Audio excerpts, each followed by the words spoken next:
আব্বা তোমার কি হয়েছে আব্বা? এই নদীর পাড়ে মুখ কালো করে বসে রয়েছে আব্বা, কি সমস্যা আব্বা? তোমার কি হয়েছে বলো দি আমার একটু। আরে খোকা, আমার কিছু হয়নি। আব্বা তোমার তো কিছু হয়েছেই, তোমার মুখ খান কালো কেন? তুমি বলো তোমার কি হয়েছে তাই বলো আব্বা। ওরে খোকা, আমার কিচ্ছু হয়নি। আব্বা তোমার চেহারাটা কিরম কালো কালো হয়ে গেছে, তোমার চেহারা তো এরম থাকে না, কি হয়েছে আমারে বলো আব্বা।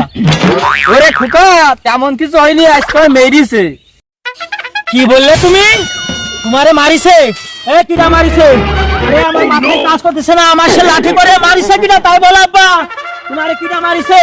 কিরা মারিছে? সে লাঠিটা করে আমার আব্বারে মারিছে, আমার মাথাটা তা তো সব নষ্ট হয়ে যাবে। কিরা মারিছে তাই বলো বন্ধু, আমার বাপেরে কিরা মারিছে এটা বলতে বলো বন্ধু। আমার মাথার বড় তাস ছিঁড়ে যাচ্ছে বন্ধু, আমার মাথা গরম হয়ে যাচ্ছে। আমার বাপেরে বলো যে বাপেরে কিরা মারিছে বন্ধু বলো।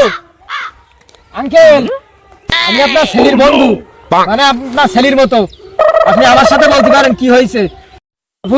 ঠান্ডাও ঠান্ডাও বন্ধু, আমার বাপ বলছে না কেন কিরা মারিছে? আমার বলো মাথা নষ্ট হয়ে যাচ্ছে বলতে বলো বন্ধু, আমার মাথাটা ছিঁড়ে যাচ্ছে বন্ধু। তুমি ঠান্ডা আমার বাপেরে কিরা মারিছে তাই বলো। খোকা শোন, এ লজ্জার কথা, মেরিছে তোর মা।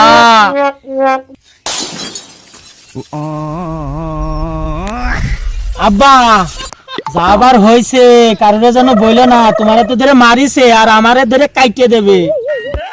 তো যাবার হয়েছে, ভাব ভালো না, চলো আমরা দৌড়ে ব্যস্ত।